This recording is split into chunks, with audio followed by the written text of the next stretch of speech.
In searching the American Historical Newspapers database, I found three sources, at least, that would help to teach Cold War relations between the United States and Cuba, in particular to teach about the Cuban Missile Crisis.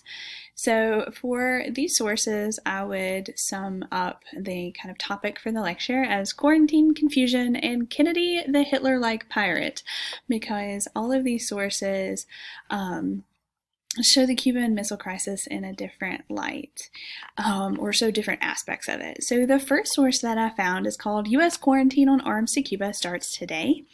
And in this, Castro actually calls Kennedy's blockade the act of a pirate and refers to the concept of imperialism several times. And so this document can be used to kind of underline the relationship of imperial powers to those countries that are being, intervened upon. So this article also illustrates the response of a country to that intervention, and in this he also compares, this one's great too, he compares Kennedy to Henry Morgan and to Hitler, all within the same article.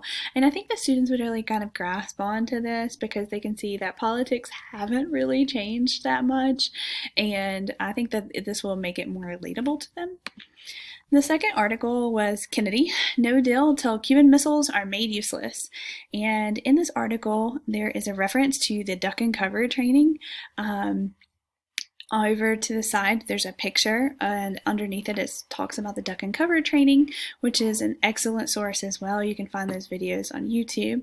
This article also discusses the amount of back and forth in the form of letters that was going on during the Cuban Missile Crisis, and I think the students will react to that because it seems fairly old school in a time when we have, the telephone. And it also illustrates the confusion as to what was actually going on in the moment during this Cuban Missile Crisis and the, weeks of this crisis. And I think that it will also explain that history, it's just not very clear how things are going to go in history at the time that the actions were happening. The last article was Russia orders missiles out of Cuba. Kennedy hails the move. And this really shows the interactions between the NATO and the Warsaw Pact countries, which are also concepts that I would be teaching in American too. And it also illustrates the key role of the power disputes between these Cold War powers in the Caribbean and the effect on the Caribbean region. It also expresses a desire for peace in the world, and it really illustrates a note of relief that, this is finally coming to a conclusion and the end is in sight.